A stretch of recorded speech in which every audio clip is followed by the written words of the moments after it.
Okay, so the great guitars, Yep. right? And I guess want to tell you so that we have all this on film, the collaboration with you and being able to sit down with you and find out what's in here and in here and in here, and to sit down and say, okay, let's make something has been an honor, and we just love same doing for it. us. So, We feel like we're this tiny part of the big Fender history, and that's you're a big so part exciting. of it, and we want to continue to do more and more and more. But Thank the thing you. that I We want shall. to talk to you about is the store now. I want to Okay. talk to you about your staff. Yep. How long is your staff, the guys on your staff right now, how long have they been with you? Well, the store, I'll just backtrack a little. Okay. We've been in business 25 and a half years, and probably the first 12 years, the store was just a very nice local communal place where all the guitar players hung out. And I was out recording and touring and really didn't have time to put a lot of energy in the store. And at one point I went, we're selling quite a few guitars. Maybe we could do something special there. And over the last 10 years, the guitar store has really grown tremendously. The internet is an amazing tool that has shared our passion for guitars. I mean, I'm always trying to tell my crew, we are not selling guitars. That's not really the goal of the store. Right. We're selling people on music. We're trying to share our passion and love for the creative process, for writing a great song, for appreciating music and going to concerts. It just so happens that this is the tool that we have chosen to express ourselves. And the guys at our store have been with me, the really tremendous sales staff that I have, most of them have been with me somewhere between 10 and 6 years right now. Yeah. And they're a marvelous crew. They're all full-time musicians.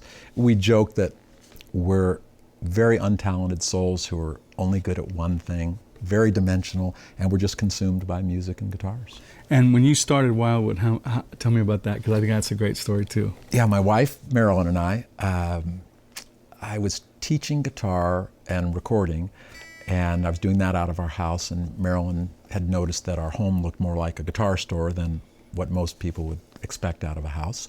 And she said, you should start a guitar store. And I thought, that's a great idea. So we pooled every single resource we had, every bit of money. This was in 1984, and we had $500, which to us was a lot of money. And we found a little place in Louisville, Colorado that was about 600 square feet, and the rent was $300 a month, and the landlady told us that she would need first and last month's rent to allow us to have this space. And I said, well, we've got a serious problem, because I've got the 300, but I don't have the last month's rent. And she said, you don't have $600 to start this business? I said, no, we have $500, but we need to get a phone too.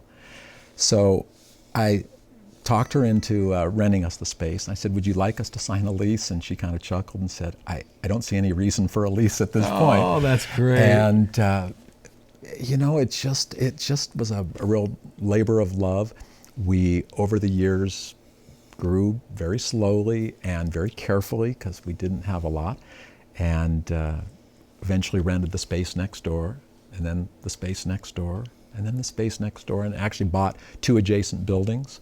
And via the internet, our customers think we're this tremendous retail presence, and we have a very tiny shop. Mm-hmm. The showroom of the store is really quite minute. There's maybe 100 guitars on the wall, but the rest of the space is a warehouse where we have stashed all these treasures. And what we love doing is, more than selling a guitar to somebody, we want to sell them the magical guitar. Right.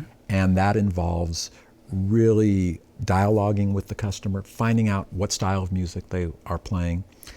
If they're playing in a band, what the band is. If it's a horn band, we might suggest they need a brighter guitar that will cut through a mix. If they're playing in a 3-piece Texas blues trio, they need something that's big and thick and wide. Right. So we try to talk to them about stylistically what they're trying to accomplish, what they're looking for in the way of a neck profile. With the Wildwood 10s that we're doing now, we have 4 different neck profiles.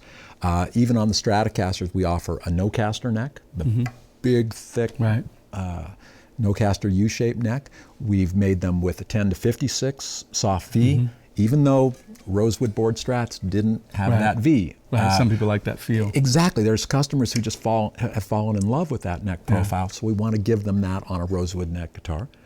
And then we offer it with a slimmer 60C and then a larger 59C. So we're trying to help that customer find the perfect guitar. Right. And if they go on our site, they can spend a lot of time there. Yeah.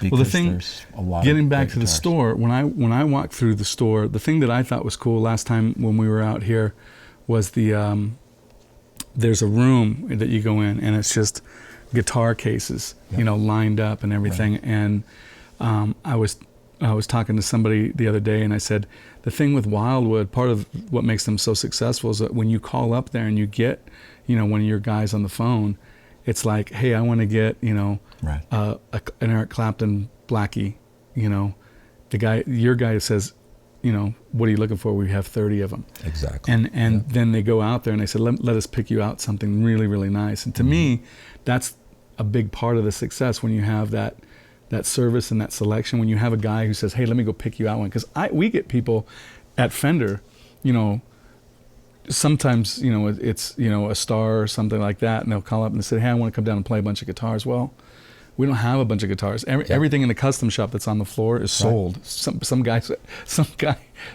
Wildwoods waiting for that guitar. So I was like, I can't do that, Well, the room Mike's talking about has been affectionately dubbed by my staff the Fender Room. Oh, and cool. if you went in there, Mike's been in there. Yeah. And I can remember the first time you went in there, you said, this is ridiculous. Yeah. Just look at all these Clapton Strats. So that if somebody calls, we can say, are you looking for a master build?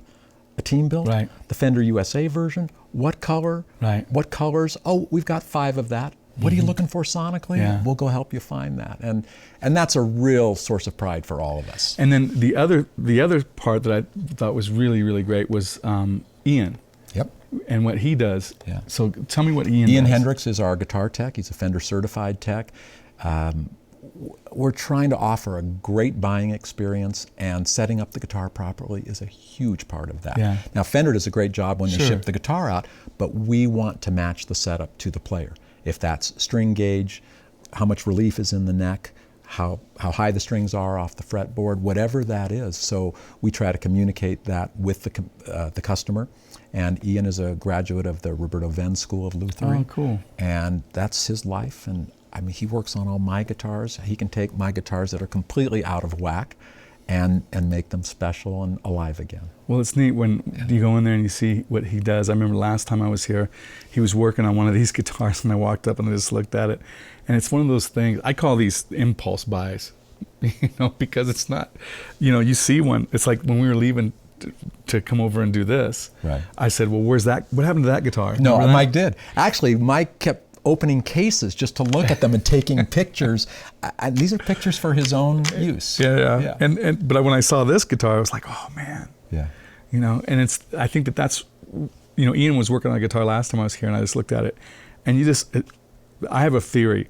You should be able to look at a guitar, and it should make you want to play it. Absolutely. Just by looking at it. Absolutely. And when I look at these, it's just a tone machine. That's going to be a great playing and great sounding guitar and all that stuff. We typically can tell in seconds if a guitar is resonant and where it sits in the EQ. And there's no bad Wildwood 10s, or there's no bad Fender Custom Shop guitars. They're just, to me, certain necks and certain bodies come together in a certain way that produce certain resonant frequencies. Some guitars are a little more muscular in the lower mid-range, some are a little bit singier or brighter in the high end. And we're just trying to find the right one for the right person. But when I bought the Wildwood 10s I was telling you about, I played 100 Wildwood 10s to find those 3 magical guitars. And after about 6 hours, I flipped a coin. Because they were all great and inspired in some way. And I really believe that. These have been the most consistent guitars, and really everything you guys are making in the custom shop Well, thank nowadays. you. It means a lot is that coming way. from you.